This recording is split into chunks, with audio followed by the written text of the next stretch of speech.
Hello everybody, welcome back to Hurry Chess 01. Are you bored of playing normal book moves?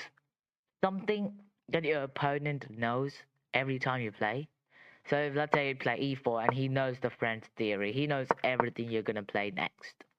But what if I tell you that you don't need to do that anymore?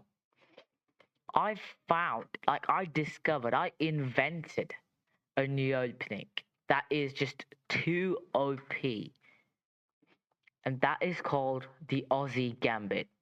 I named it myself. It took me like a lot of time, trust me.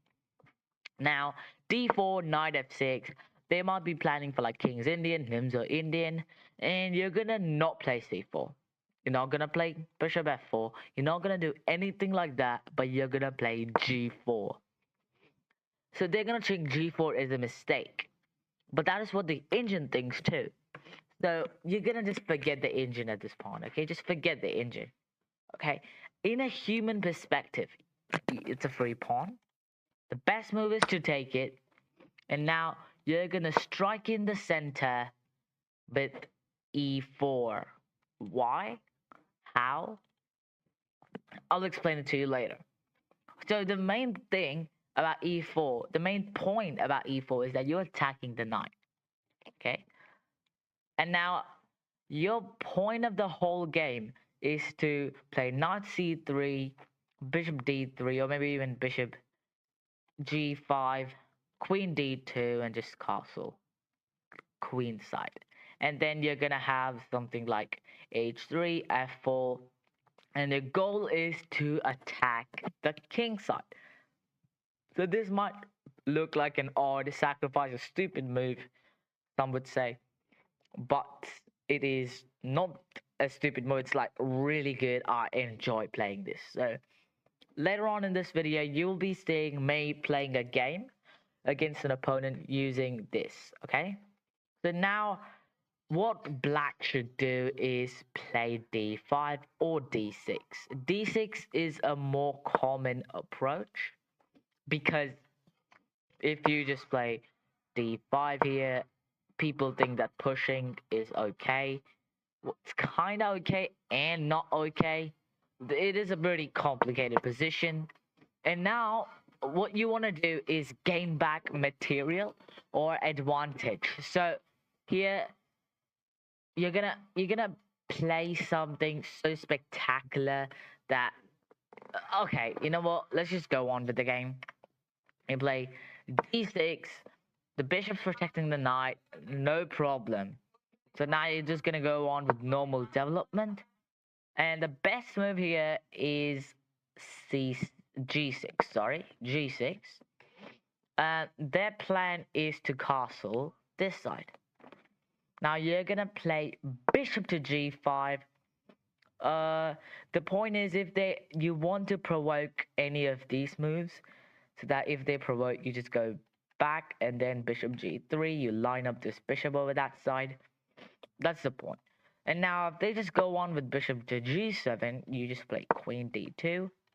You're protecting the pawn. You're ready to long castle. And after castles, you're protecting this pawn, which is pretty weak. And now they have a couple of options. One thing they could do is this. So now the engine says that it is completely equal. Minus 0.3 does not mean that it's bad. It's pretty equal.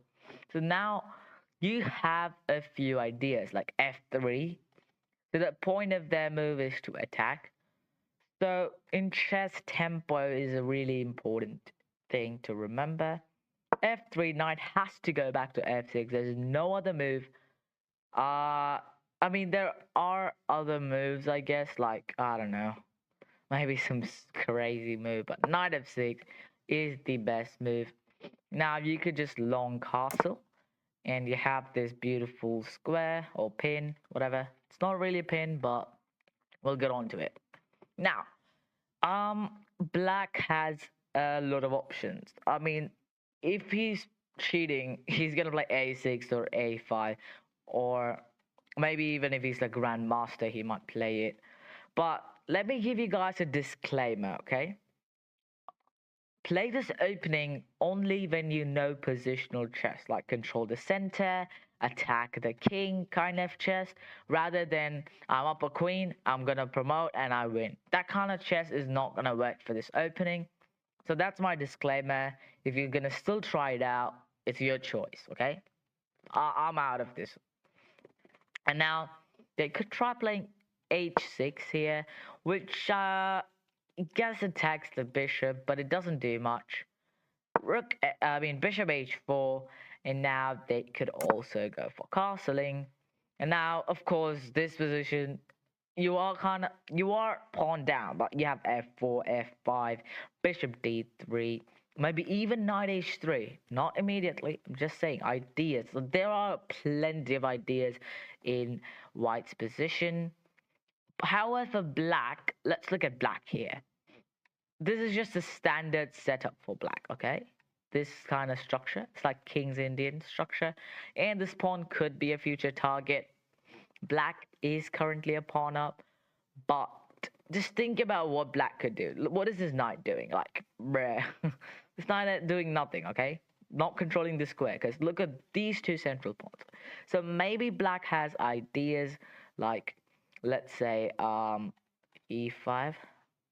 E5 is a possible idea, I'm guessing, but it's white to move, so I'm just gonna play something like I guess f4, so that if they play e5, it is kind of better for us because now you have this move, d takes e5, d takes e5. You could take, but you could also take, but taking is not that good because after rook takes, let's say you trade that, you take and you think you're winning, but now he has g5. Sorry, my bad. Now he has moves like knight to g4. Is that a free knight is the question. It's not a free knight because now you have knight to f2 trapping the rook. You could play this crazy line, maybe like bishop g2, knight takes, two pieces for a rook. I wouldn't recommend playing this because two pieces for a rook is usually good. But in this position, what you should do is takes. If he takes back, you just play queen g2. That's it. Just forget what I said right now. Because you want to attack the queen, you're threatening f5 kind of ideas. This is just so good. Let's say he plays queen e8, okay? You play f5, and if he's dumb enough to just take it, you just have the free knight, and it is easily winning. And there's a maiden one which cannot be stopped. So they might try g5 here. That wouldn't really be possible, but I guess that's it. So the Aussie gambit. So yeah, you take d4. There are other variations they could try, like maybe this, which I don't recommend. Just play that. It's so easy now. And now you're like e5. If the knight comes here, you're gonna push all your pawns to the center, gain a lot of tempo. Now you're just gonna play knight c3. You have a great position ahead of you. If they try something else, there's nothing else they could play. Maybe let's consider d5 here. The best move you could do is bishop e2 here. So where does the knight go? Let's say knight f6 and knight e5, knight g8. Look at this, bro. This is not good. Like on developing all your pieces. That is not something I would recommend. Just that's not good at all. And now, since it's your turn to move, you might have ideas like, I don't know, maybe just c3, connect this pawn chain, maybe f4, knight f3, maybe. Now let's say they play bishop f5. This is kind of like the Caro French variation. Now I don't know, maybe just do some natural development. Maybe do some like queen b3, attacking that. They have a few ideas here. This is the blitz game that I played with the Aussie Gambit. So Yep, d4, knight f6, g4. Um, don't look at the engine or the game review in chess.com. It's gonna say g4 is a mistake, which is if your opponent is rated above 2200. I would recommend this opening only to be played if your opponent's below 20, 150, 2200. I mean, if he's below 2000, you have to play it, kind of. And you might want to, think if you actually want to play someone. And I only recommend this opening in blitz, in bullet, maybe even rapid games, but not in classical time formats because they're gonna punish this move. Not that they actually can, but just be a bit careful. Okay, let's get on with the game. G4, he took the pawn. E4, D5, and now I play bishop E2. So this is as we discussed earlier in the video, just attacking the knight, and now he played knight f6, the best move. Now E5, and here I was surprised. Most people just go for knight to D7. Let me show you a quick line if I was calculating if knight to D7 comes in. You could just develop and you have ideas like E6 on the board, but he somehow found the best move playing knight to G8, and I was really surprised because humans are not designed to play knight G8 in situations like this. And now I played C3, which C4 was better, but I think this is what we analyzed. So I like playing C3, and now he played bishop f5, best move, second time in a row. Now I played queen b3, played b6, best move, third time in a row. And now I played bishop e3, and now he played e6, which is the best move, fourth time in a row. And now I was really, really suspicious about my opponent because as a human, you cannot be playing four best moves like straight away. I mean, you can, but not that common. Now I played knight d2. He played knight e7. Five best moves in a row. Like, I was completely shocked, and I was kind of a bit scared too. And I played f4. And I played knight g6. Well, I don't know why I played f4. I think it was ideas of that and then long castle, which happened in the game. And now I just played my idea, knight g f3. Now he played bishop e7, another best move, and now I just castled queenside. Well, just don't look at the engine here, because from a human perspective, he's just a pawn up. And yeah, I maybe castling is not the best move here. This is kind of a bit scary. But I think that this gambit is still OP. He castled, which is kind of opening preparation. I played h4, which is actually a pawn sacrifice here, which he accepted, which is a mistake because now I can take, and now, yeah, I should have just played rook g1 here, have two rooks on the king.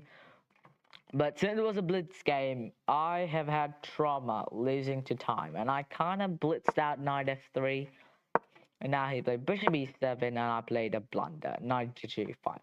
It is not really a big blunder, because there's like a forced 9-move variation where you can win material.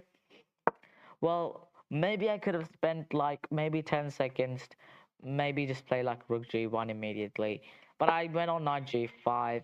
I thought it put some pressure, and he played h6, which was a miss. I played bishop d3, and then he played c5. Well, what I thought was takes, and then maybe just that. That was my idea, which kind of happened, and I took the bishop. Now he took back, and now I played queen to c2. What he thinks is that I'm attacking the pawn, but what I'm actually doing is setting up this mating idea. And now he just took, which is not good. You cannot hit that knight like that, and my opponent surprisingly fell for it. And now just queen h2, and this mate cannot be stopped. And as the game went on, he played f6, and I just played e6, stopping the king's escape. And now any move is made. Let's say you play something like, I don't know, rook there. That's a maiden one here. Let's say you want to play something different, like, let's say, rook sacrifice maybe. Doesn't work. Let's say you play that. This is also a maiden one. There are like a lot of different tactics and ideas. So yeah, well, an average beginner would take the pawn. Like, that is not the best move. That is not good at all. So yeah, play this, and I guess that's how I won the game. This was the ending position. My opponent resigned here. So yeah, I really enjoyed this game very much because the Aussie Gambit finally worked. So honestly, I'm pretty proud of my I spent like 12 hours trying to find a new opening, and I'm pretty sure I'm kind of successful. But again, final warning: do not play this opening if you don't know positional chess. I myself don't know that much of positional chess, but I think I know enough to play this opening. And yeah, if you're not confident in any opening, just don't play it. That would be my advice. Because let's say you just I have some mess ups in tournaments where I play the Caro Khan without even knowing what the fourth move was, and I lost that game, of course. So, and make sure you hit subscribe button because I spend a lot of time making these videos. And thank you for supporting me. Bye bye.